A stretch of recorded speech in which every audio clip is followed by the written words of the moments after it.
welcome back to Freeform Lifestyle.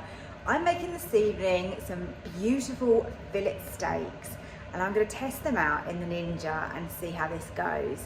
I've been debating about the best way to make a steak in the Ninja and I've decided that I'm going to grill it, but I'm going to also use the probe. That way we can control the amount that it cooks and it's much more accurate by getting a reading of the actual temperature inside. My husband likes his medium rare, so that's how I'm going to do his. I like mine a little bit more than that, so I'll show you the difference with those. But let's get these steaks under that grill.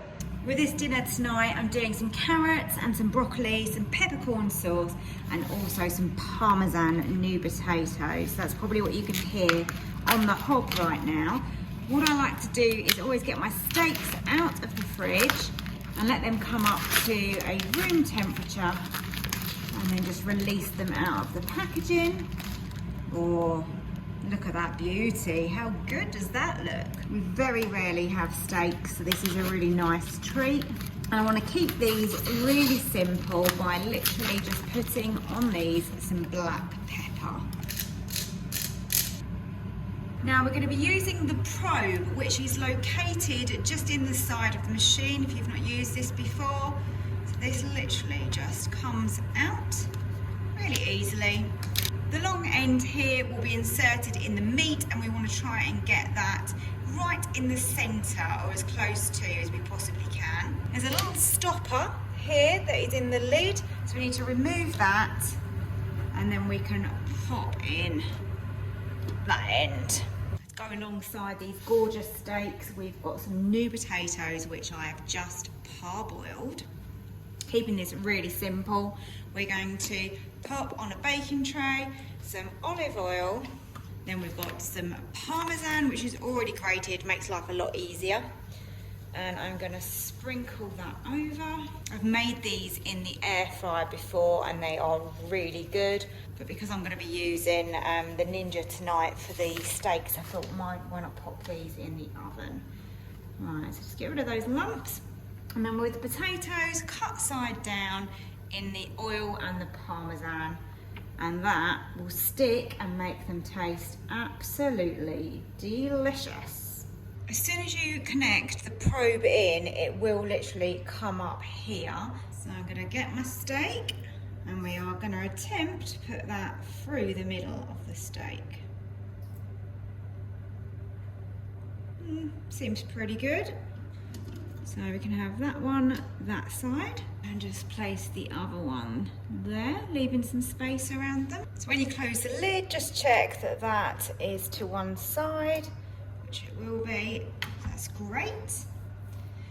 Once the lid is shut, you obviously get then your different options and we can turn that to grill. With the probe, you've got the option of preset or manual. If I move that to manual, you've then got target temperature, or if you put it to preset, we can then choose beef.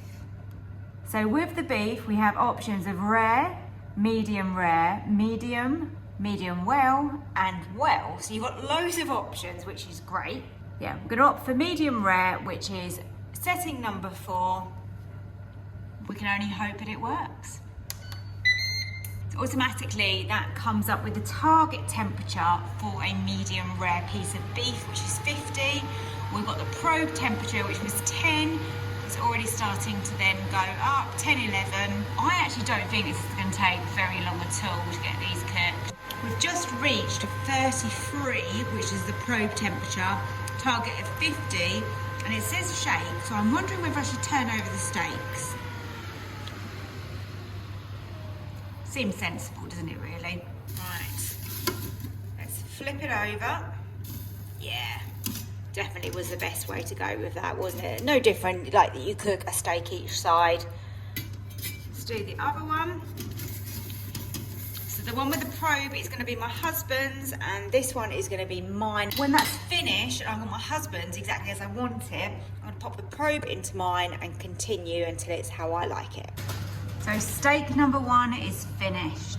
Right, so we've removed that one, but the probe is very hot. So it's a little bit tricky, but I'm gonna try and pop it into the center of my steak, and then we're gonna put the lid back down. Now I like my steak medium to well, so mine is a level 7. So I'm just laying hubby's steak on some foil there, and we're just gonna let that rest while we finish off cooking the dinner. I'm gonna wrap it up, keep it warm. Let's begin by serving up with a little bit of peppercorn sauce, gorgeous crispy Parmesan potatoes. The steak has been well rested and looks gorgeous. And to go alongside that, I've cooked some carrots and a portion of broccoli.